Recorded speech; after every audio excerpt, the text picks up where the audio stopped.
tell y'all? You tuning into the best morning show on the globe. It's Bradham and Emery in the morning, y'all.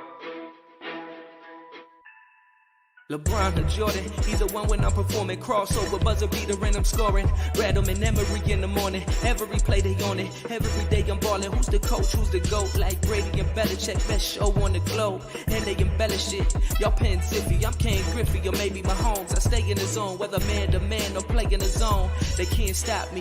Mayweather boxing, Curry with the shot, man. We just the best to be. Can we have our SB, please? This was meant to be. Every morning with Bradham and Emery.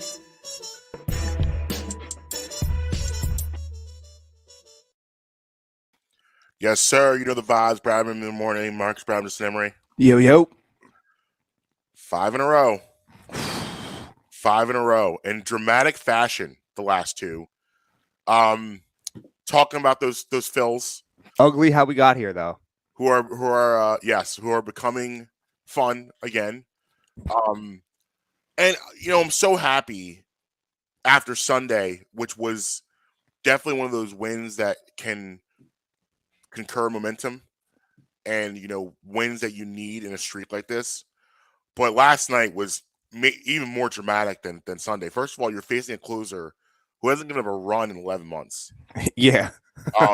And which is obviously a big deal. Alec Boehm is, to me, Jason Worth 2.0. He's not there yet, but give this kid like 2 years and I believe he's going to be Jason Worth 2.0. I think he's going to have the power. He has the body. You look at his body type; he looks like a Jason Worth clone. Whenever I've seen him and looked at him, his body type, I'm like, he reminds me so much of Jason Worth. And the power is not quite there yet because he's still growing into himself. But I think that's going to come. I think he's going to be a guy that when he peaks, he's going to be able to get you between 25 and 30. And about a 285, 290 average. I have a lot of faith that he's going to be a really good hitter. I know before last night, I know he was in a bit of a slump, but I want to stay with him. And, I'm glad Robbie T, so we're going to call him now Robbie T, decided to give these kids a shot. Did you hear all the controversy about what his nickname is? What's his nickname? So, Dave Dombrowski called him Topper, Topper. Oh no, I'm not calling him no man Topper. Now, but the controversy is his nickname Topper or Tomper? Thompson, Tomper. They're all bad. But the thing is that that's a hockey style nickname. Well, apparently Joe Torre gave him the nickname from back in the Yankee days because if you would go to him with a story, no matter what story you told him, he would top it.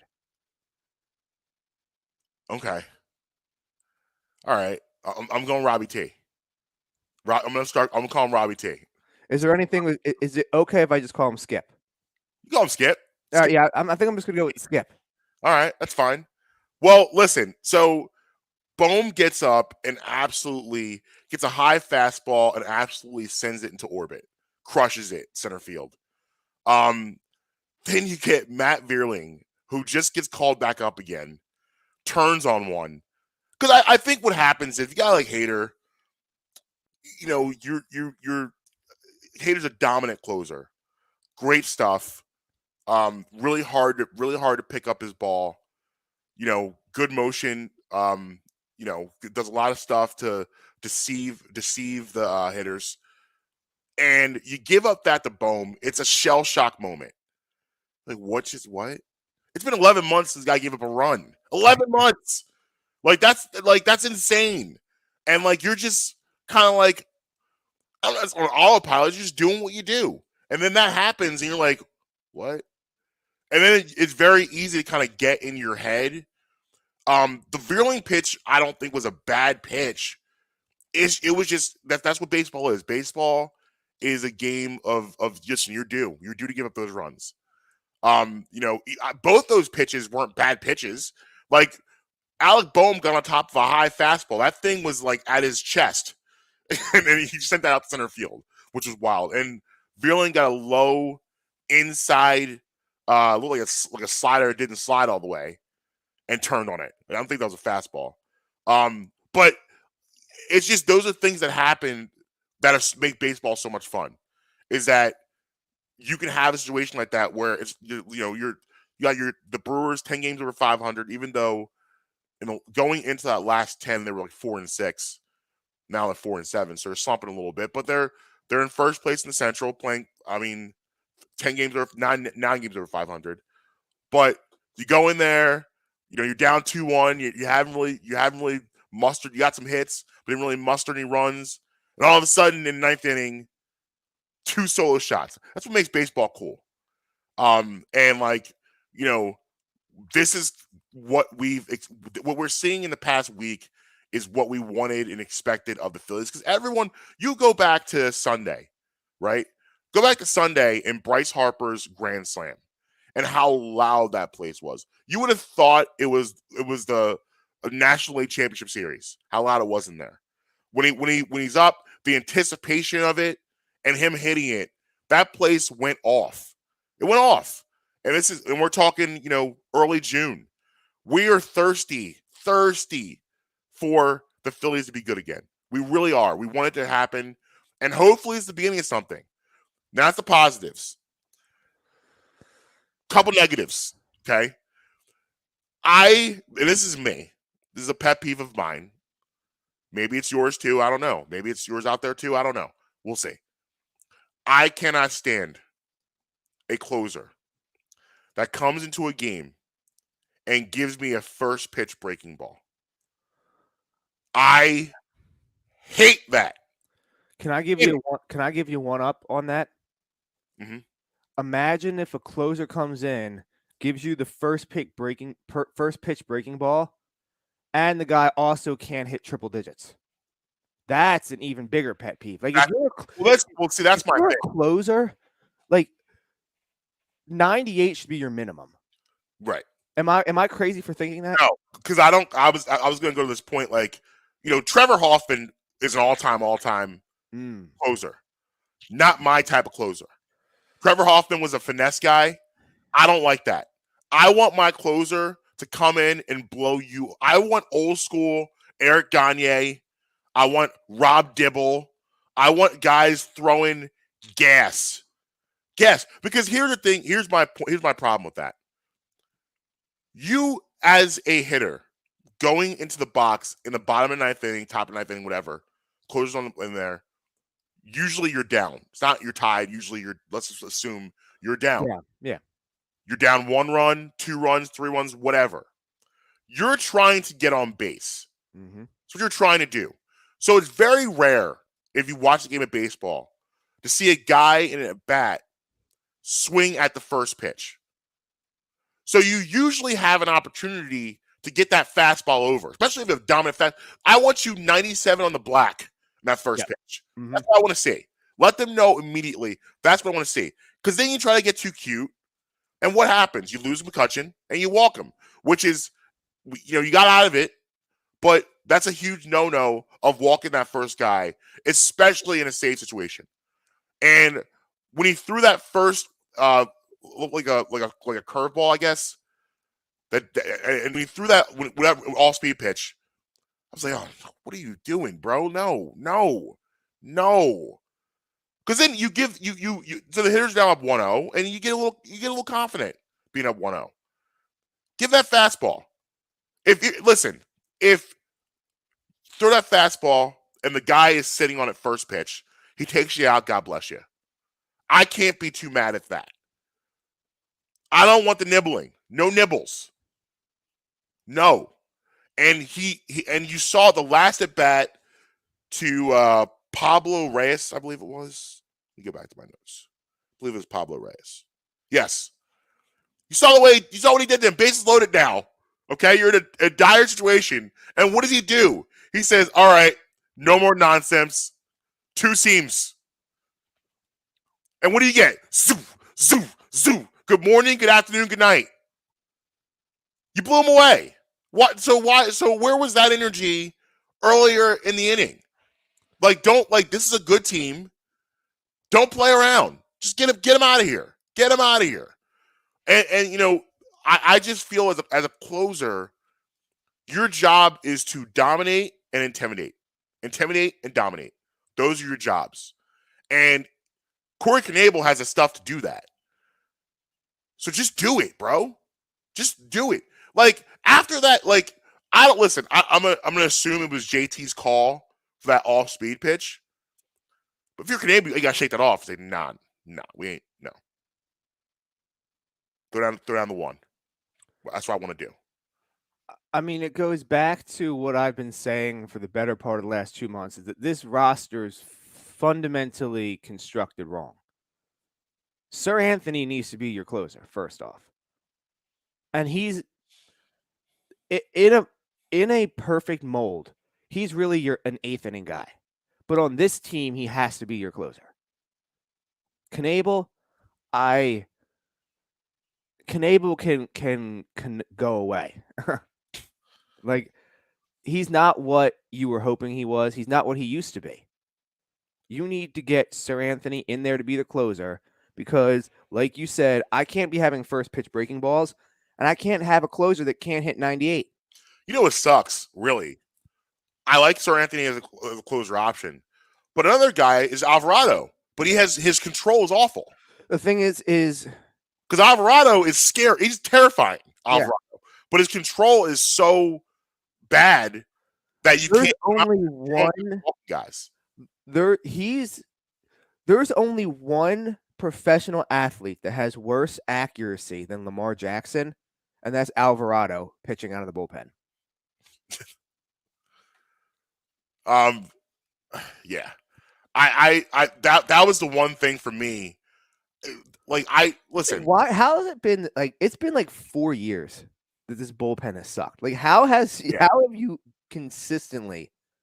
And the Brewers, listen, got it wrong. I mean, it went from the worst ever bullpen, to then the following year again the worst ever bullpen. The following year to being one of the worst bullpens ever. Yeah. To this year, you're up, but when you're in the basement, you have nowhere to go but up. Right. I will say this about Robbie T is that he manages more like what I like to see. I'm a role guy. I like guys to have roles. Mm-hmm. It's important to me. I think baseball is, in sports in general, you should know your job and know what you're supposed to be doing. You should go to the park knowing when if you're in the bullpen, you should know when you'll probably be used. If you're an everyday guy, you should know where you're going to be in the lineup. I like that. Yep. I like the consistency of that. That's why I love Charlie Mann. We're going to talk as the Phillies hopefully get better and progress. Charlie Manuel conversations will happen a lot on the show because Charlie Manuel, for you and I, are the only time we've ever really seen the Phillies consistently be good. Mm-hmm. So all of those habits that they had during that era, we hold near and dear. And one of those hired the guy with 8 games left. Say again?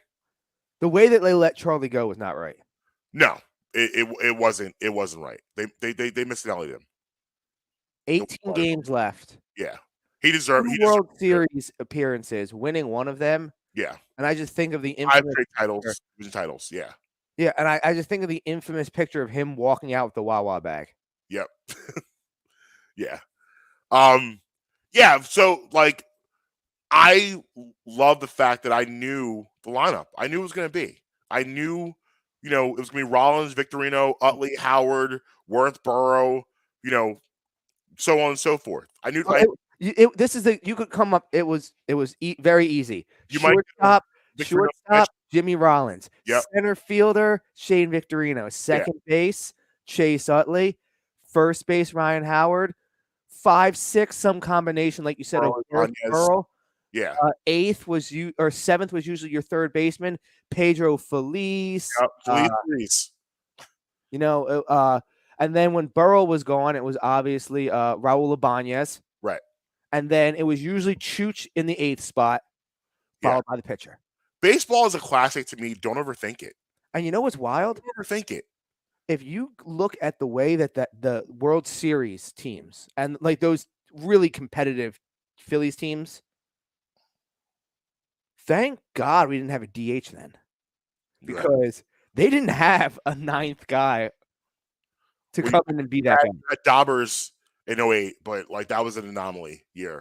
The thing is that you needed some combinations. You needed the trio of Worth, Burrell, and Ibanez for that. And you only had, at any point in time, you only had 2 of the 3 of them. Right. Yeah. So I'm a routine guy, and like I think that's going to help them of just knowing. All right, I know I can wake up in the morning knowing where I'm going to be in this lineup. Let me give you a little bit of World Series Phillies trivia real quick, Marcus. Okay. Who scored the final run of the game-winning of what's that, game 5, I believe it was? Who actually crossed the plate on that? Was it Bruntlett? Feliz gets a hit up the middle. No, it was not Feliz. It wasn't. The Feliz tied it. There you go. Who hit the? All right, so you got the guy who scored that winning. Do you know who hit it? But you are correct. Bruntlett was the one that crossed the plate. Not a lot of people know that, so I'm very happy you got that. Do you know who hit it, though? Yeah, I remember the sequence. So Jenkins comes up, hits that double. That run scores. They tie it in the bottom. Now, I want you to don't overthink this, okay? It wasn't. No. Why do I feel like it was Feliz that did it? No, it wasn't Feliz. Like you said, Feliz is the one that tied it. Who was it? Pat Giftbag Burrell.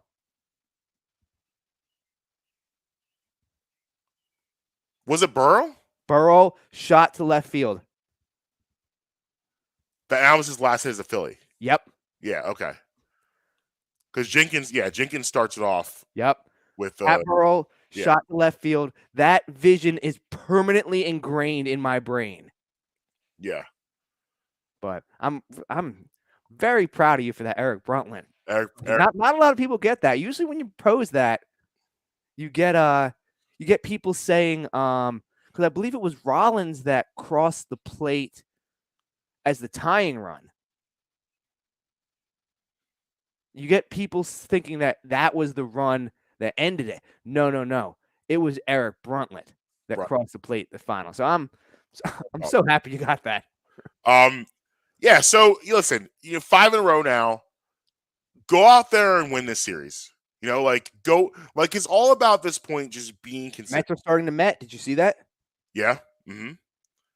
So go out there and just win. Go out there and just win the series. At some point, of course, you're gonna lose against baseball, but win the series.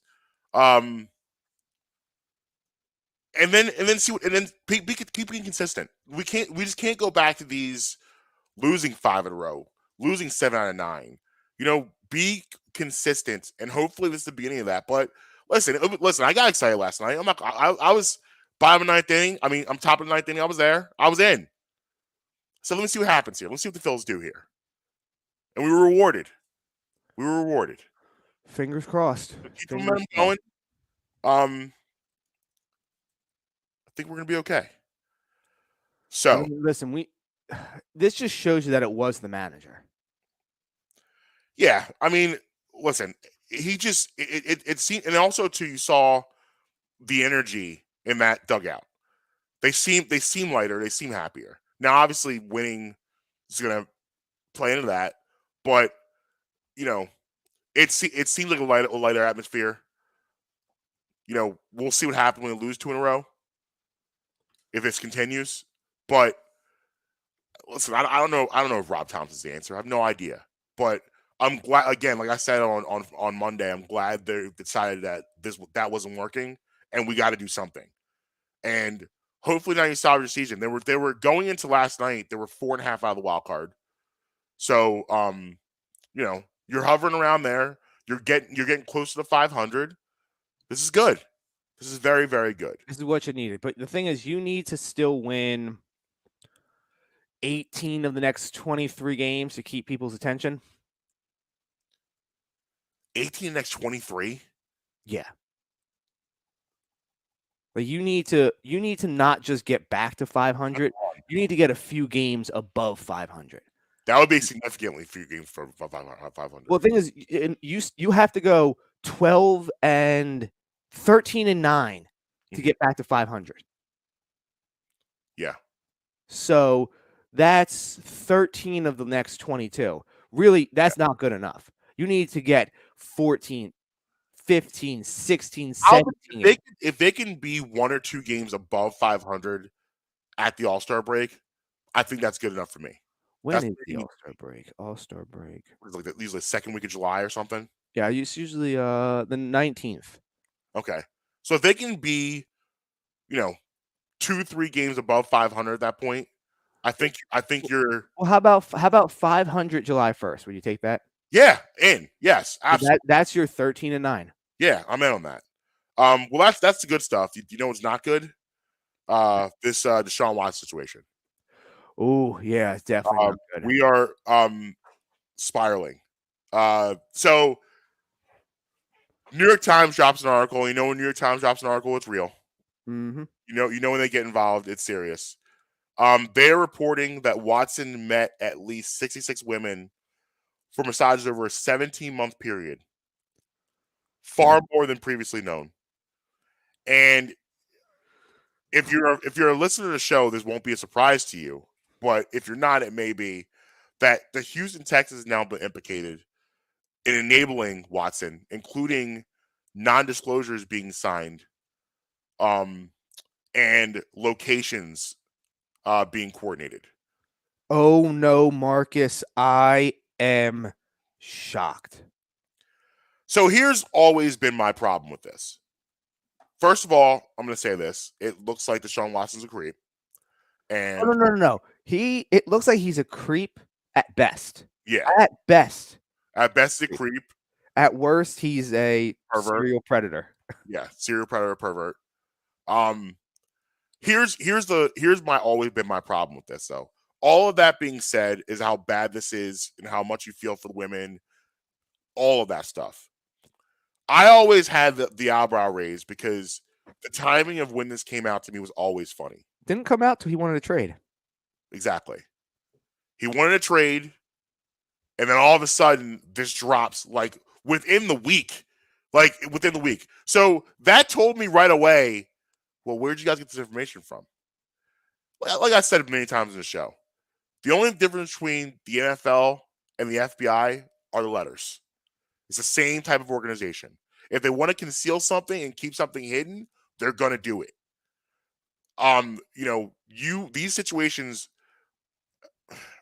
That's why it's hard for me to when it comes to players and be like, oh my God, did you hear what blah blah blah did or blah blah blah did? Because for every blah blah blah blah blah blah, there's someone else doing the same thing that you don't know about. So it's hard to pick and choose and be like, well, I'm gonna hate him because I know, but these other people, you're gonna get to a point when it comes to professional sports, we're gonna have to pick and choose and say, am I just gonna sit back here and understand that these guys are just entertainers and detach myself, or whenever something happens that I don't approve of, I'm gonna get on my moral high place and I'm gonna be upset. Now, you have the option to do either one of those things. But if you choose the latter and choose to be on your moral high ground, you need to keep that same energy for everybody. And you're going to be a person that's dealing with this all of the time. Because for the most part, these are who these people are. I hate to break it to you, but most professional athletes are.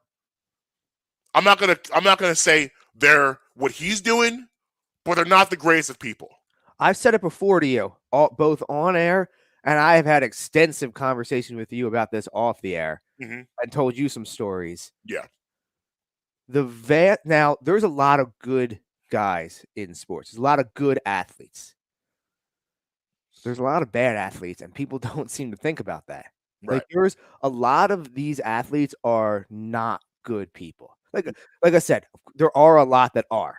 I don't want to act like every single one of them is. Yeah. There are a lot of good athletes.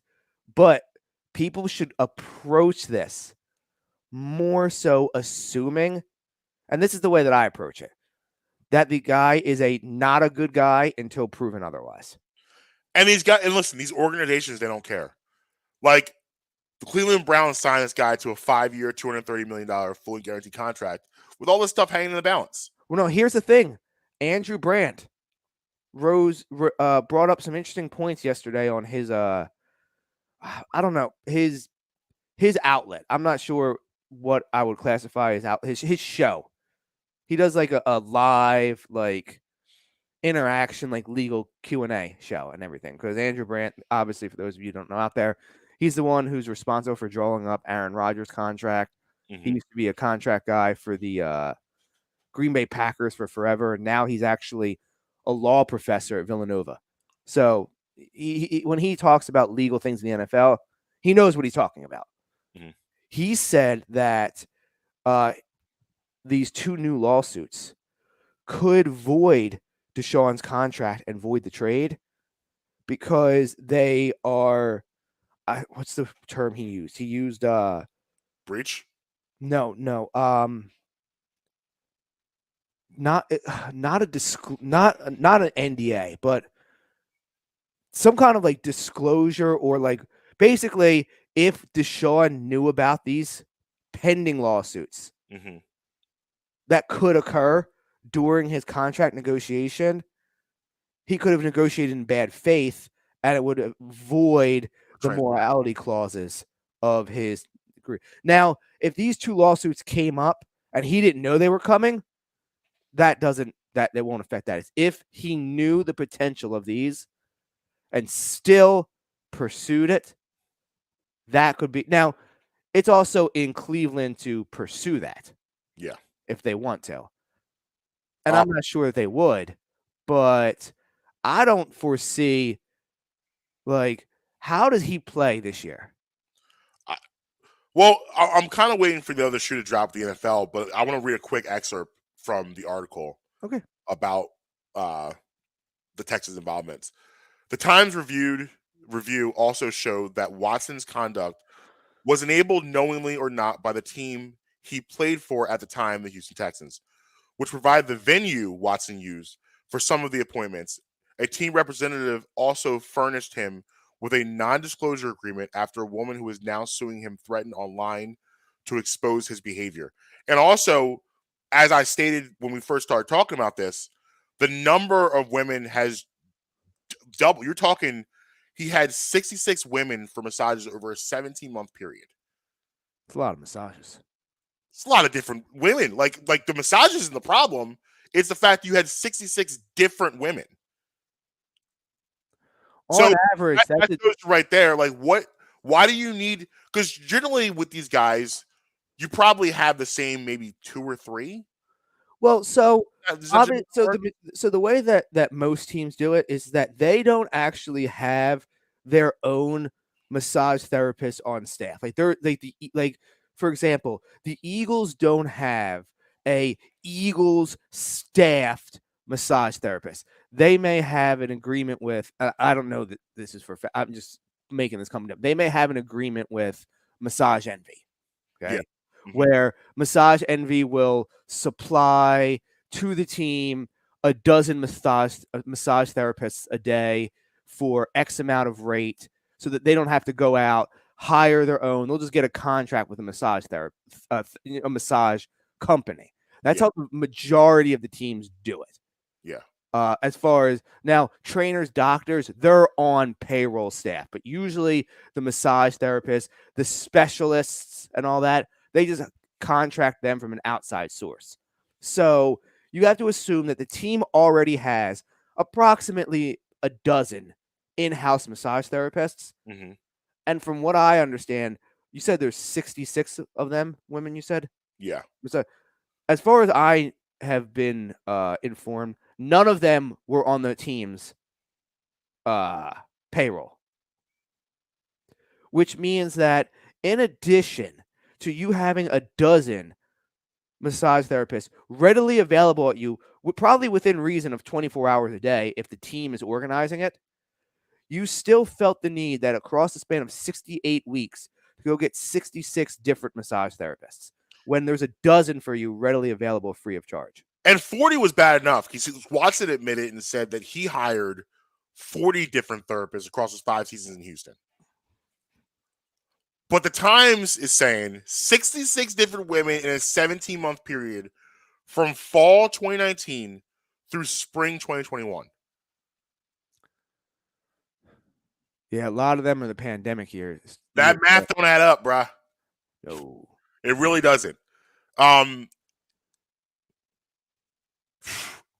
Math ain't math, and Marcus. Yeah. And now it's like, okay, you're back to putting the NFL in an interesting situation because once again, it's what are you going to do about this? How are you going to handle the situation? Number one. And now you got to, if you're the NFL, you got to be investigating the Texans too. Because if they are complicit and they were involved, which I believe they were, that has to be some issues. If you're the Browns now, even if you void the trade, you're in a situation now where you're going to try to go back to Baker Mayfield now? I mean, technically he's under contract. He is, but he's not happy. That doesn't matter. Yeah, but like, here's the thing now this is going to be a little bit off the topic. I don't care if I'm a GM or a front office. I don't care if my guy's happy. You're either getting paid by me or you're getting paid by nobody. So like, I've said on record, Baker Mayfield has, I don't know who his agent is. That guy is a great man. Well, the thing is that Baker Mayfield does commercials like he's Tom Brady. Yeah, and the thing is, like, if Baker's upset, I'm not coming back to play, bro. You got 18.9 million reasons to come back and play for this team next year. You're gonna be on my roster next year, or you're gonna be $18.9 million less in your bank account. And I don't know how Emily will feel about that. Also, in this article, the Times have a source because you know that once he's not the starter anymore, Marcus. Yeah. Goodbye, Progressive. Yeah, goodbye. What's with the one commercial I actually like? Baker at Home. Yeah, the Progressive commercials. Yeah. Progressive is gone. Yeah, he has other. He's. I think he has another one too. Hulu. Whatever it is. He's got the Hulu Live Sports. He has Hulu. Yeah.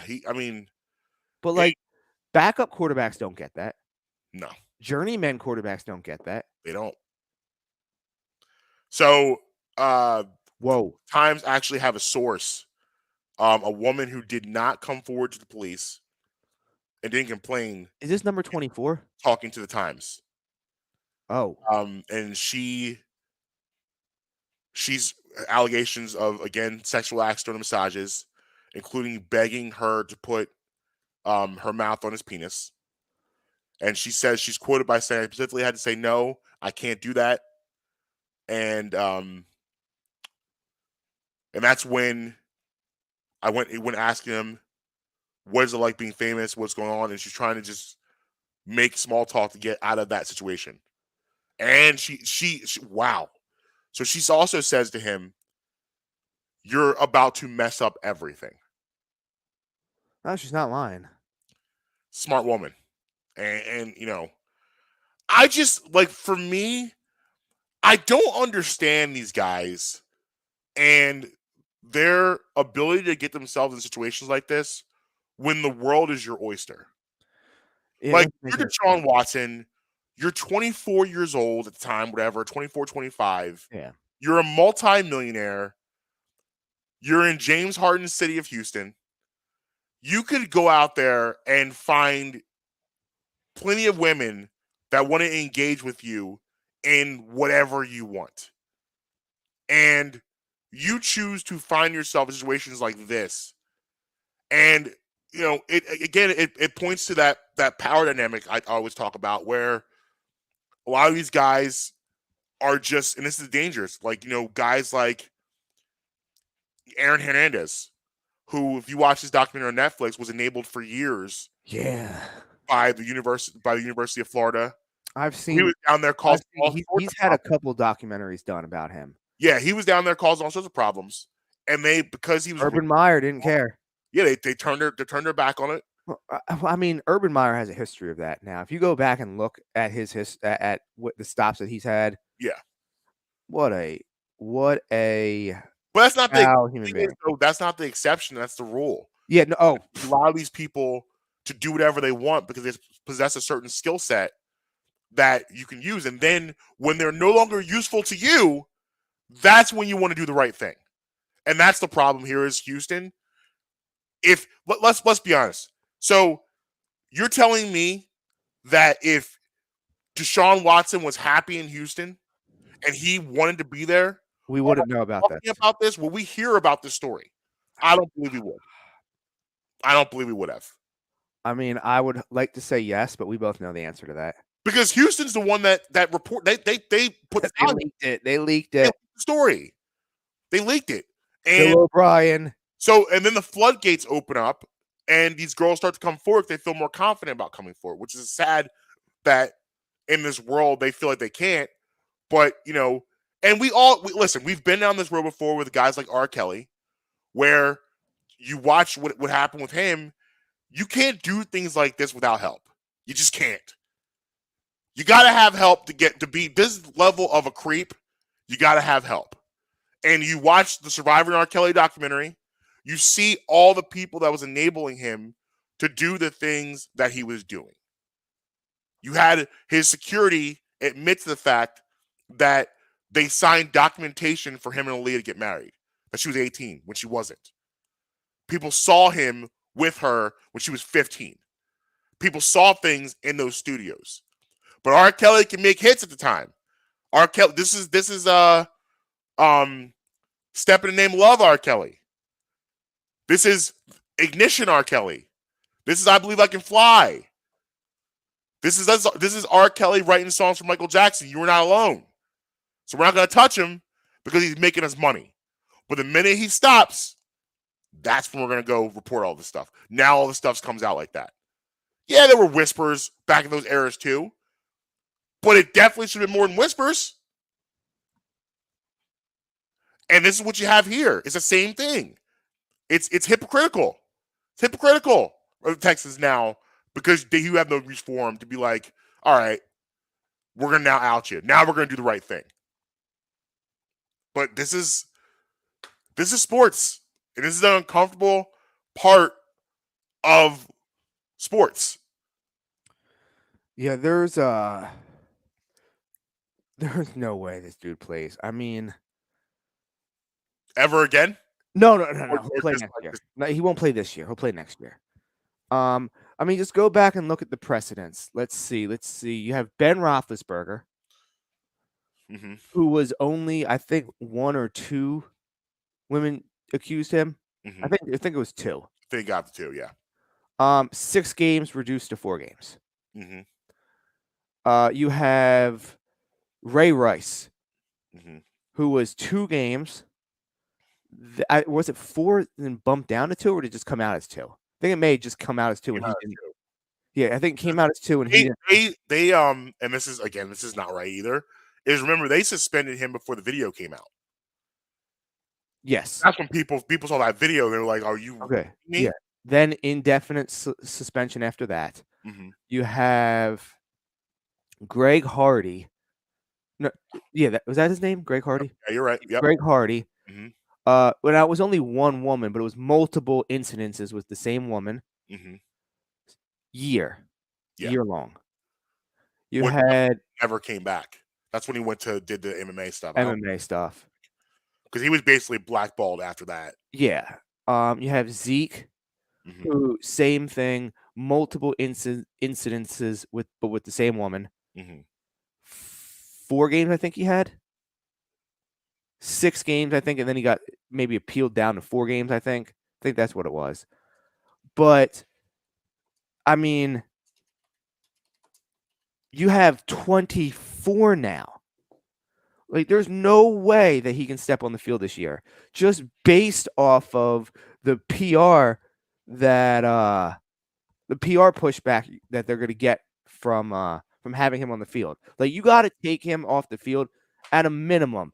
And I'm not trying to sit here and rewrite what Roger Goodell did because, I mean, it's easy for us sitting at home behind the microphone to say, no, this is what he should have done. This is what he needs to do. It's another thing like when you have to be the one that make that decision. So I'm not going to sit here and pretend like he doesn't have a lot of pressure on his shoulders when he makes these decisions. Yeah. However, from a consistency standpoint, Marcus, we're all over the place. We're all over the place. We don't know what to think. So I think a minimum of a year you have to give him. But at the same time, this is a top 5 quarterback, top 7 quarterback when he's on the field. Are they going to take that away? And, well, let me rephrase that. They will take that away. Well, you're going to get the redemption. How long will they take him away for? You're going to get the redemption tour. I've learned my lesson. I'm sorry. He's going to go do an interview where he cries. I don't think he will. And the reason why is because of how adamant he is that he's like, you can't come out and say I did nothing as adamantly as he has. Kelly did an interview where he did you see the R. Kelly interview? Well, I know I get it. I get it. You're gonna get something like that from DeShaun Watson. These guys, they're taught to deny until you can't deny anymore. Did you hear what his lawyer said? It's in the I heard what he said in the article. No, like this is like an interview he did like within the last 2 to 3 days. Okay. If I'm DeShaun Watson, I'm considering getting new legal counsel. Because he said, and I quote, in essence, happy endings themselves are not illegal. End quote. Wow. And the look on DeShaun Watson's face when he says that. Rusty Harden, by the way, is that the lawyer's name? What is it? Rusty Harden. Yes. Yeah. Okay. Yeah, that's it. He's also like 100 years old. But you know what they say? Texas defense lawyers, they don't age. And listen, like, it's the arrogance for me. The arrogance of thinking because I'm in this position of great power that I can do what I want to do to this person because who is this person? You just work at Massage Envy. I can do what I want because I'm DeShaun Watson. Mm-hmm. That arrogance. And it's just that quote to me is so damning of that unnamed girl saying, you're about to mess all of this up. And she's not even the best part is she's not even a person that went to the police. Mm-hmm. There's a person trying to help you and say, bro, you out here moving funny. This ain't going to work. Because she knows what everyone else knows is things like this, they always come to light. They just do. And you got to just wonder what he's thinking. You got to just wonder his headspace period in the fact that did you not think that if you were causing problems there in Houston and you did try to demand a trade or whatever, hold out, anything of that nature, that they didn't have this in their back pocket? Would you not put that together? Yeah. I mean, you don't think like, oh, well, yeah, they do know about all those massage incidents, so I'm just going to be quiet till my contract's up and hope that this doesn't come out. I mean, I don't know how you don't think that. I don't know. I don't know how that doesn't cross your mind. I mean, you know what they say, Marcus? Common sense isn't always common. That is very true. Yeah, I mean, NFL, it's your move. I mean, I guess how we're going to leave it is NFL, it's your move. I think the New York Times is really forcing their hand of coming up to a decision quickly. Yo, the NFL is so pissed off at the New York Times over the years. Yeah. Yeah, yeah, definitely. It's like how you always have those people that you encounter over time, and every time you encounter them, you're like, oh man, this. That's how the NFL is. Anytime a New York Times article drops with something based around the NFL, Roger Goodell's always like, oh my, I've got to deal with this again. All right, let's lighten the mood a little bit. All right, I came across a story that made me tickle a little bit. Ooh. And this is to me just ultimate no. And Okay. these people are getting roasted online for this, Do they as deserve it it? should be. Okay. So the story is my fiance and I just got married 2 months ago, and we had our dream wedding. Everything was perfect. Oh yeah. Everything. You heard this? Is this the Disney one? Yes. Yeah, I heard about it yesterday. My parents and his parents helped us pay for a great chunk of the wedding, so we would be debt free, and we are so eternally grateful for that. The issue arose about a month and a half ago when my aunt started posting on Facebook about how disappointed she was with the whole ordeal, and a few guests sided with her. Background: my fiance and I are huge Disney fans. Immediate red flag. Yeah, I immediately knew when I read that. I was like, oh boy. I'm a huge Disney fan, and we travel to Disney World as much as we can throughout the year. Disney is such an important part, not only to us, but also to our marriage, which is weird. Why is Disney important to your marriage? Like, these people definitely have characters in the bedroom or are doing weird things to these characters. They're being held hostage in that bedroom. I can't stand like these. You know how you have the Disney heads out there? Yes. I can't stand those people. If you're a grown person wearing a Mickey Mouse t-shirt, stay away from me. I don't want to see it. I'm not going to say this person's name, okay? Okay. But there is a very, very, very prominent Philadelphia area podcaster. Okay. Who takes multiple trips to Disney World a year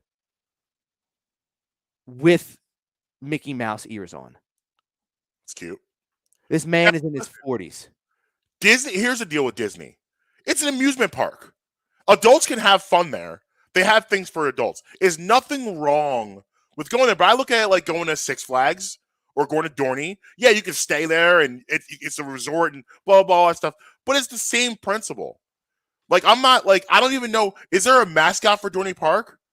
I'm not walking around with a Dorney tail. Question. I don't know. Let me look it up. I'm not walking around with Six Flags. I'm not walking around with flies coming out of my ass. I don't. They do. What is it? His name is Alfundo. Alfundo the clown, the mascot for Dorney Park and Wildwater Kingdom. Yeah, I'm not walking around with Alfundo gear on. Let me ask you this. What? Alfundo? Okay. What is he? Do you know? You said he's a clown, right? He is and you know how they came up with his name? How's that? It stands for Allentown has fun at Dorney. Alfundo. Horrible. Marcus, we learn something new every day, don't we? We do. All right, so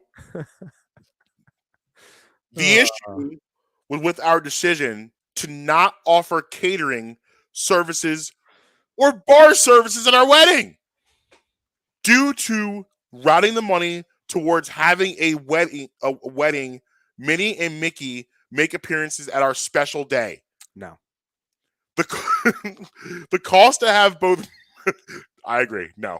The cost to having both Minnie and Mickey for a good chunk of time was 50 minutes, was almost exactly what our parents would pay for catering. I just can't believe this. So we scheduled an appearance during our first dance and our wedding photos, foregoing served food, though there were plenty of facilities at the venue where people could eat. My parents were still very supportive of us, but everyone else is being passive aggressive about it on Facebook. Well, I'm going to tell you, couple, I'm not going to be passive aggressive. I'm going to be aggressive. What in the F are you thinking having me go to Florida? Because I probably don't live there, and you're not going to give, listen, food for me. Listen, they're a Disney fan couple, which means they're traveling to Disney World. Right. Now, food for me is subjective. I don't need to eat at a wedding. I don't have a problem with that. Like, I think you should provide food. Actually, I'm not a person that food's important to. Actually, the best wedding as far as meal goes that I've ever been to wasn't even like a formal meal. They had a buffet. Yeah. Now my one of my good friends 10 years ago got married. That's what he did. He did the whole buffet style. And I ate more there than I do at a traditional I have wedding. a traditional with the plate and everything. He had open bar, open buffet the whole duration of the reception. So you could eat and drink at whatever pace. At your leisure. At your leisure. I love that. I love that. And I even told him and his wife, this was like 2018-ish. Mm-hmm. I told him and his wife, I was like, this is the best wedding I've ever been to. And it still stands as a fact to this day. That actually also great wedding, Alan Vickers. His wedding was great. Alan's a man of people. I'm not surprised. Absolutely. Are you like if you to know him for 5 minutes, you would. He thought of all the amenities for everybody. Oh, very, very, very good wedding for him. Like the food for me is like I don't like the sitting down of a wedding. Like I like to do the cocktail hour, and then everyone's ramped up, ready to go, and then you're telling me to sit down for an hour. I don't want to do that. No. So I don't want to eat some kind of dish I can't even pronounce. You're telling me you picked Mickey and Minnie over a bar? Now here's the thing. She says in that post that she told them ahead of time. My immediate it's a no. No, I'm out. It's gonna be a no for me, dog. Yep. I'm not going. Nope. If you don't have listen, I'm gonna be upset if it's a cash bar. I'll be upset. Yes. Oh yeah. But you have no bar and no food. So what am I doing here? Hanging out with Mickey and Minnie, Marcus. Like what is the point of what is this gathering we're having? Like listen, when you have a party, it's like this is this equivalent because all a wedding a reception is this. It's the biggest party you will ever attend. Yes. So if I'm throwing a party at my house and I say, yo guys, we're having a party. There will be no food or drinks. I'm hanging up on you. That's not a party. I'm just forcing people to come to my house and look at me. And who wants to do that? Why you don't want to come to my house and just look at me? It's one giant play date at that point in time. Yeah, you're like, what are we doing here? Like, because that's part of the whole ambiance, part of the festivity, it's part of the whole atmosphere of the food and the drinks. And you're giving me neither. Like, this is not a party anymore. Like, what are we gonna do? What did that reception look like? Like, you got people. Oh, it was awful. So you're throwing on. So you got a DJ throwing on "Bill Me Up, Buttercup." Who said she didn't mention a DJ. No, I gotta assume they had a DJ. It can't be that bad. What are they doing? Playing it's a whole new world the whole time. This is Under the Sea. What are we listening to? This is such bad form. I don't blame Auntie going off on Facebook. But now Auntie. In fact, I'm giving her props for waiting a whole month to do it. Like I'm live streaming it and going off while in real time. Oh yeah. Can you believe the foolishness? I got 2 or 3 of my buddies in the background of the video hyping it up as well. Yeah. I'm going full Fat Joe breakdown. Oh, yeah. Matter of fact, can you imagine Fat Joe talking about this? You ain't got no food? You'd be like, hey, what do you mean? What do you mean? I gotta stare at Mickey and Minnie the whole time. With no martini? We need to protect Fat Joe at all costs. Fat Joe needs to protect it. Like literally, I'm at the point now where he's now part of my feeds because like I watch him so much. But whenever I see an interview, anything, I immediately watch it. Actually, I just watched. They're doing on A&E, Origins of Hip Hop, and they did an entire bio on Fat Joe, a whole hour. It was awesome. Now he stole a nickname for himself that I would like to give myself, but it is what it is. Justin Crack? No. Podcast Poppy. Oh yeah, Podcast Poppy is fire. I wish I could give that to myself. Yeah, that's fire. But yeah, this I had it. That's insane. Yeah, speaking of Fat Joe, I just watched on YouTube the other day. I think it was the 2021 I Am Hip Hop Awards Hmm. with the Nelly performance. Like Okay. Nelly performs like a medley of all of his songs for like 10 minutes. Okay. And Fat Joe is like front and center, just getting down with it. Yeah, they're actually pretty close. I think it was like the I Am Hip Hop Award, but like it all the everybody in the crowd has masks on, so it Mhm. couldn't have been that old. When it happened. But yeah, the thing pans to Fat Joe, and he's just in the front, just Going out, get after it. going, you could tell he was getting it. And then also, after that, I had to put on the other medley, girl song medley. Girl song medley. Yeah, from Locks and Dipset. Okay. Like it's just anytime I see it like somebody perform a medley, I immediately have to. That has to be the last video I watch. Yeah. Because it's just it's Yeah. music and entertainment gold. Yeah. Yes. Yes. When Yeah. Jada's like, Jewels, we got Grammys. There you got Grammys. Like that's just it's timeless. Yeah. Literally timeless. Which I don't like when the Lock said you guys don't got songs off the ladies. I was like, Uh-oh. What? What are you talking about? They got songs with Mariah. What do you mean? Oh, when you heard the Jenny from the Block? Yeah. That's Oh, over. he was like, we got Grams. We got Grammys, dog. We got Grammys. They got Grams. We got Grammys. You know they got that wedding, food and drinks. Yeah, that is bad. Like, how can you be mad at someone when that's what you provide? Right. Yeah, like I said, I break it down in the simplest form.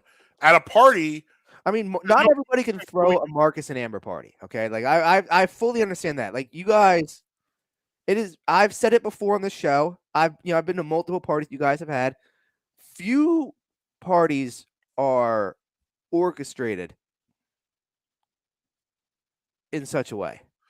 well, yeah, Like a Marcus and Amber party. we put thought into it. We want people to be happy. We want people that we go into it. We want people to have a good time. If we're telling you to come to our house, we want you to be here to have a good time. We want you to have a great time. We want to make sure that nothing you have to worry about anything. To show up prepared to have fun.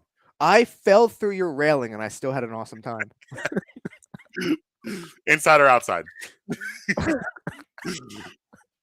That was the worst. That was the worst part. Is I like the next day I replayed that. I was like, I literally asked him if it was inside or outside. What happened? Listen. I was abducted at the Christmas party.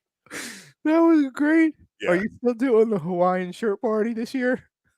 Oh yeah. Oh yeah. Oh, That is happening. Yes.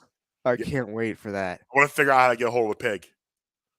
I want the whole experience. Oh, that's great.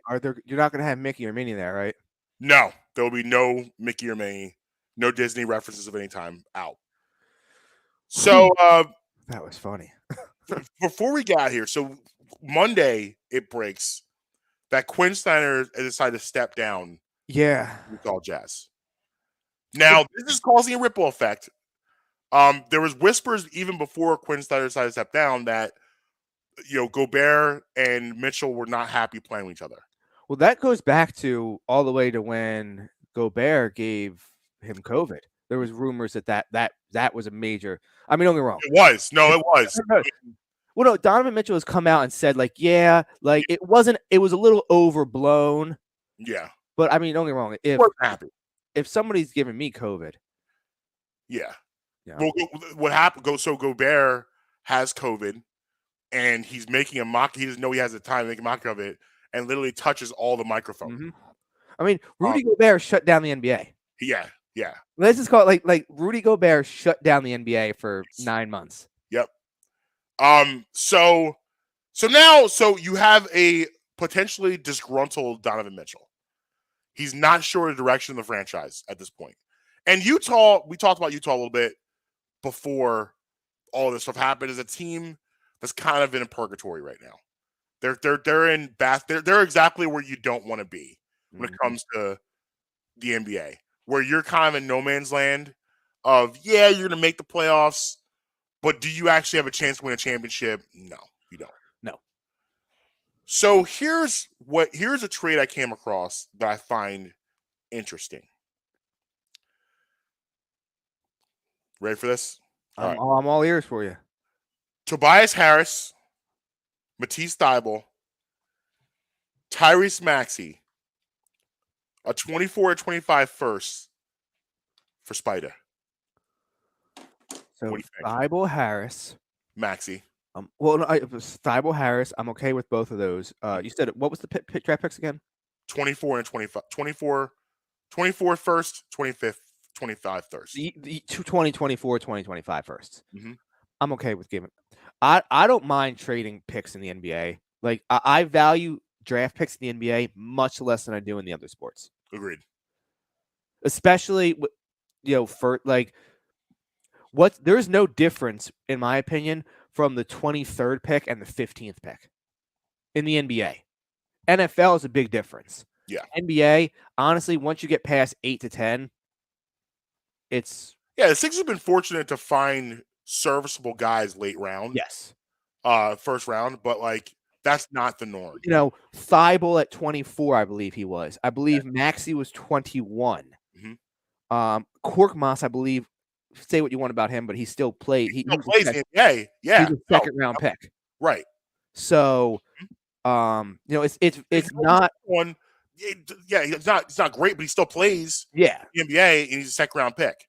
I mean, that's not actually.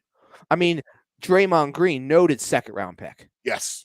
So you can find these guys, but it's not like you do in the NFL. I mean, if you go every year in the 5th round, there's a Pro Bowl player selected. Right. So I'm okay with that. So the Maxey part of it. That's the only thing you haven't up.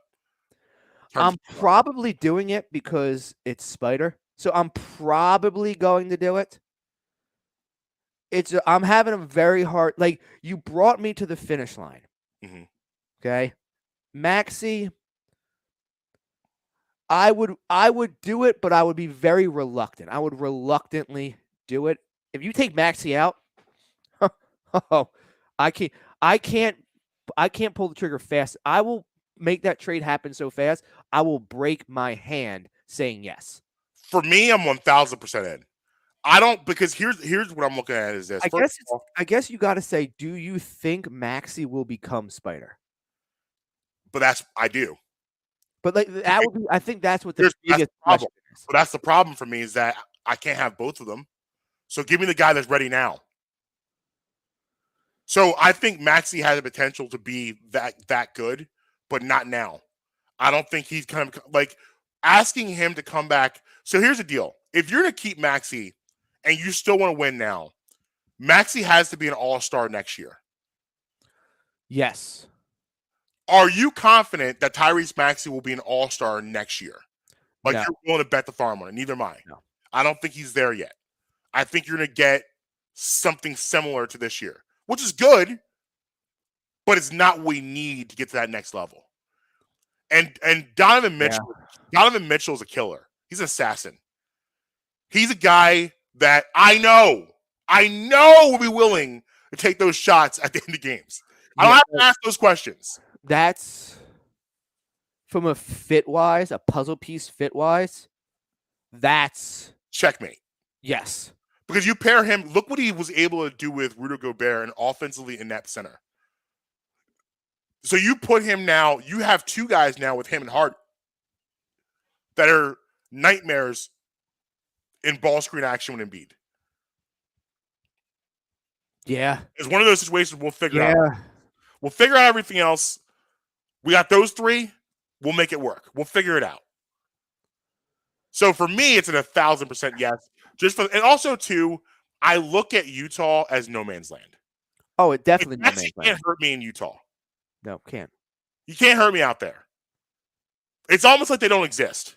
They don't exist. So, like, you can't hurt me in Utah. I put you out in Utah, I basically put you on ice. Mm-hmm. I'm not going to let the Warriors get you, or the Lakers get you, or the Heat get you, or even the Knicks, or no, none of those franchises.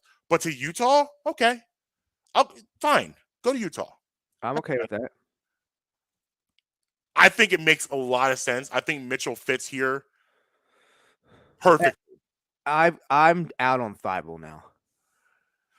Yeah, I don't know if saying It's out is not the right way to say it, right? but like he's dramatically fallen down on my list. It's amazing what a couple months does for you, and like the perspective you have, where I don't believe, again, like I said, okay, so Maxey needs to come back as an all-star. Mm-hmm. I need Matisse Thybulle to come back as a 3-and-D guy. Then it won't. You'll get the D, but you won't get no 3. And the D's not good enough, Paul, to comp for the 3. It's not. No, it's not. It's not. So like, I don't need that. I don't need that, because you're not developed in the way that you need to develop. Yeah. And in all honesty, you've had time to do it. You should have locked yourself in the gym last year, and all you did was shoot threes. I mean, you weren't out getting the booster shot or the vaccine, so shoot some threes. So it's interesting to me. Listen. I don't like now. Who knows? I don't think it's gonna happen. I don't think this trade's gonna happen. But I would do it. Yeah, it's not gonna happen, but I would love for it to. And honestly, like for me, I don't know how you feel about this when it comes to Maxey. As much as I love Tyrese Maxey, I am all for the Sixers trading him for a better piece now. I love him on the team, and I think that he has star potential. Yes. But I've said this before on the show. I've said it to you both on and off the air. There may not be any truly untradeable players if the right price is offered. Right. If the right price is offered, I'm getting rid of 21. Now, what that price is, I don't know. But I'm just saying everybody has a price. Right. LeBron has a price. Right. Jordan has a price. Everybody has a price. It's will that price be met? But like, say hypothetically, if you're Memphis, say a team offers you, 2 fringe all-star players and like 8 first-round picks with all of them swap protected in your behalf. You got it. Desmond Bane. John, like everybody has a price if it's the right price. Yeah. Like say Atlanta turned around and said, "We'll give you Trae Young, Kevin Huerter, I think his name is. Mm-hmm. Kevin Huerter. Bogdanovich and 6 first-round draft picks with all the swaps in your behalf for Ja Morant." Now, I don't think that's a high enough price. I'm just making an example, but they'd have to at least acknowledge the offer. Right, listen. Everybody has a price. So, do I want to get rid of Tyrese Maxey? No, I don't. Yeah. But you giving me Spider? Like I said, you brought me to the finish line. Yeah. Just convince me to step over the finish line now. Yeah, and he would just, it's not just about the trade, it's about the fit. Yeah, like I think he fits perfectly like a glove. Like a glove. So, and he's a piece that you need. You're getting a better version of Maxey in a sense. And he's under contract for a Supermax already. Yep. What are we doing? What are we doing? I mean, listen, he was at the game a couple I thought you were going to try to put a combo together to reunite him and Dan Snyder. Or not Dan Snyder, Quinn Snyder. And I was like, I've told you this before. I need to know where that man was on my 32nd birthday. Like, he looks like he was in a suspect place. Yeah. And I just need him to confirm that for me. Yeah, he looks like a man that wears nothing but like loafers as shoes. He looks like a guy who doesn't wear socks. Yeah, loafers and socks he wears jeans with loafers, no socks, and he wears those weird turtleneck polo shirts. Yeah. Like he doesn't do the full sleeve turtleneck. It's the turtlenecks polo shirts. He looks like a guy who you're going to catch walking around Fishtown on a nice weekend afternoon. Yeah. Yeah. He looks like a guy that goes to the same restaurant on a Thursday and orders the same exact meal. Yeah. It's the same exact table. Yep. He's sitting there reading a book, and he looks like one of those guys who drinks like the coffee, but like the coffee mugs, like the coffee cups, like this big. Yeah. The pinky out. He looks like a guy that doesn't laugh. He says that's funny. But he doesn't laugh at jokes. He says that's funny. We have really keyed in on the profiling for this man, haven't we? Yeah. We know him through and through. Yeah. So before we get out of here, mm-hmm. Obviously we got Game 3 tonight. That'll be good. Yes, Game 3. I think Golden State's got this to go up 2-1. Hey, Golden State goes up on this one. I do. However, I think that is going to go back to California 2-2. Well, remember, Boston has yet to lose 2 in a row in the playoffs. That's true, but and first time for everything, though, Marcus. I expect Marcus Smart and Al Horford both play much better than they did in Game 2. I'm thinking about taking the under again on the threes. You know what they always say about role players? Role players perform better at home. Mm-hmm. So I expect much better performance out of them. I'm still waiting for Klay Thompson to enter the series. And I'm waiting for that because he's gonna have a game. I'm waiting for that. I'm waiting for that game. And like I said before, they need him. You gotta have him. You gotta have him. When we talked about the deficiency of the starting lineups offensively, as opposed to what the Warriors can do with their 3 guys against the Celtics' 5 defenders. I also want to see the Celtics adjust and stop playing drop coverage on Steph Curry. I can't. They might have to sit Dan Tyson behind down. They might just have to say, "Bro, sit over here next to me. You can't go out there no more." It's not going well for them. He's the main culprit of the Steph drop courage foolishness. But yeah, I'm excited to see what happens Game 3. So real quick before we get out of here, got some things to just run through for today. 1948, Marcus, the first Porsche hits the market. Are you a Porsche guy? I'm not really a car guy. As long as it runs and gets me from point A to point B, that's all I care about. I'm not really a Porsche guy. Thing is, if I was to get say I'm getting a luxury vehicle like that, honestly, I mean, if I can afford anything, I'm going Ferrari. Okay. Or Lambo. One of those two, if I can afford anything. But when you're just coming to the regular luxury cars, honestly, I think the BMW out of the Porsche, the Mercedes, the Lexus, I'm going BMW over all of them personally. I had a 2008 520i. It was insane. Yeah, I'd much rather go the BWI over BWI. It's an airport. BMW. Yeah, BMW is awesome, an awesome vehicle. That's but like I said, if I can go anything, I'm going Ferrari or Lambo. So that's 1984. Ghostbusters hits movie theaters. Not really into the Ghostbusters. Really? Never was for me. The first one, the original one, I'm all about. The Ecto Cooler was delicious. The one with the Stay Puft Marshmallow Man. That one was the second one with Ivan Ooze, I think it is, or whatever his name is. And I haven't seen the new ones. I mean, in all fairness, I wasn't allowed to watch Ghostbusters. That's probably why I'm not into it. But as a kid, I wasn't allowed to watch that. So it is. Yeah. The second one, and I haven't seen the one with the women as Ghostbusters, and apparently there's a third one that just came out with Paul Rudd in it. Yeah. Haven't seen that one either. I mean, if you think about it, at 10 and 11, 12 years old now, you can't ban your kids from watching anything now. No. You can find a way to watch it. We had to hunt. When my parents said we couldn't watch something, oh man. Yeah. Mom. It's where am I going to find this at? Right. But now these kids, they can find it anywhere. 1949, George Orwell publishes 1984.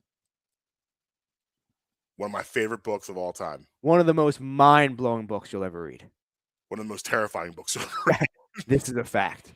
There were so many moments in there. As with his other book, that is required reading in all schools. Say that again? But do you know his other book? Orwell? Yes. The farm book? Yeah. Animal Farm. Farm. That one is, what's that? The Animal Farm? Yeah, that one is equally kind of terrifying. Actually, no, I shouldn't say. 1884 is way more terrifying. Yeah. But they're both. Yeah, I read Animal Farm in 7th grade. I think 8th grade, something like that. But yeah, 1984 I read on my own. And where he says, "Have you ever seen a rat jump?" I threw my book across the room. I was out. That was a question I never want to hear the answer to. That was terrifying. I used to have a English teacher in high school who was like way too smart to be an English teacher. Mhm. Like he back in like the 70s, he used to moderate presidential debates. So like, why are you teaching like high school English? Yeah, what are Well, you like, doing, bro? well, what it was, he came from like a very, very wealthy family and he was an only child. So like money didn't mean anything to him. He had all the money he wanted. He literally taught because that's what he enjoyed doing. But he used to call everybody by their last name. Didn't call any student everybody by their last name. And like the way that was sit would be like sit alphabetical order in class. I happened to be the desk right in front of his desk. So he would always, and all like 4'7" of him, very short guy, would have his old guy. He would wear glasses at the bottom of his nose. He would ask you outrageous questions. He comes up to me one day and he's like, Emery, have you ever seen a blue flamingo? And I'm just like, What? this is like the smartest person in like the city of Philadelphia, like school system. Like he's got all sorts of awards for being like this elite level teacher. So I go, yes, Mr. Horn, I have. So I thought that was the right answer. Yeah. He looks at me, shakes his head. He goes, no, there's no such thing as blue flamingo, and just walks away. And I'm just sitting there like, Well, I didn't know what you want from me. and but I bring that because he would just start quoting randomly in the middle. He would be giving a lesson. He'll be like, then he'll just break into like quotes from 1984. Like he'd be like, all right, he's like, and now he's like, we're going to read this, and then boom, just like into a little mini like soliloquy about 1984, and then he would just come back to his regular topic. Oh my gosh. And that was I'd say at least bi-weekly, if not more frequently than that. 1966 NFL AFL, they merge. The merger. And football has been phenomenal ever since. Yes, great decision. Great decision. Shout out to the wild man Al Davis. NBA, ABA, NFL, AFL. We needed all of this. We need all the mergers. Well, let's flip over to the world of sports. Marcus, we have in this day 20 years ago, Venus squares off against Serena, the title in the French Open. I remember that. That was destination television. Yes. Even if you weren't a tennis fan, which I am, I actually love tennis. That was appointment television. Yep. The ratings had to be pretty good for that. But that was everyone was. I'm sure it was crazy. Amazing. I think Venus won that one. I believe. It was Serena's first title. Oh, okay. Serena's first was this the first time they faced? Or no, it was the first time they faced each other for a title. Okay. They were both playing for the championship. So yeah, this is obviously a big deal, but I remember the first time they faced, period. Yeah, no, this was the first time they faced for. I believe Venus beats her the first time they faced because Venus, like it was one of the when they first came up, it was Venus was the better one at 1st because Venus was a little more mature. Yeah. But you looked at Serena and you were like, man, when she figures it out, it's gonna be over for everybody. In the last 20 years, she's got to be a top 5 most dominant athlete, right? Yes. Oh, no question. Probably closer to like top 3 than top 5. No question. Serena's an all-time. She's on the GOAT Mount Rushmore. She's on that Mount Rushmore. Mm-hmm. I'd agree. I view her through the same light as I view like a Tiger Woods or Michael Phelps. Yeah, Serena Williams is not human. Like she really is, and the things she was able to do was just ridiculous, unbelievable. But yeah, shout out to her. I remember those days. Now let's switch over to the men's French Open in 2008. Okay. Title, we have Federer against Nadal. Yeah, you were either a Federer or Nadal. I was more of a Nadal guy. Really, I was much more Federer. I was a Nadal man. The king of clay. Yeah. The king of clay. You're one or the other. It's just a shame that I feel like we don't get those because tennis had amazing rivalries back. I think Federer and Nadal was probably the last. I guess Federer Djokovic probably was the last great one. But like I'm old enough to remember Jimmy Connors, Pete Sampras, and all those great rivalries from all throughout. McEnroe, Connors, it was just those cool rivalries. Tennis is an underrated, really fun sport to watch. Yeah. I mean, I only enjoy it at the highest level. Like, I'm not gonna watch it unless it's like, like Federer versus Nadal, Right. Venus versus Serena. Yeah. Like, I'm only watching it at the high. But if you give me the highest performers, Yeah. you have my attention. Yes. You definitely have my attention. Yeah. 2018, 3 of 4, the Warriors in 3 championships in 4 years. On this date in 18, they win their 3rd title. Happens 2 years in a row. Durant comes down and breaks LeBron's heart. Mm-hmm. Jump shot. Yep. Easy sniper. And then, I mean, the following year we have obviously the infamous what was it? The year that Like Ted's ACL. Yep. I wonder if they have footage of Clay's journey back. I think that should be a documentary. I'm sure it's somewhere. Like that should be a documentary, because like they've been talking a lot this series about his journey back and how he was in such a dark place. His conversation with Sean Livingston, who had that devastating injury with the Clippers. Yep. Him talking to him. I would love to watch that and see him work his way back. And because I feel like as a society, we don't glorify failure enough. We glorify success, but we don't talk about how important failure is to success. Yep. And I think it'll be a great story for people to see. I would be very, very surprised if there's not footage of that somewhere. Very, very surprised.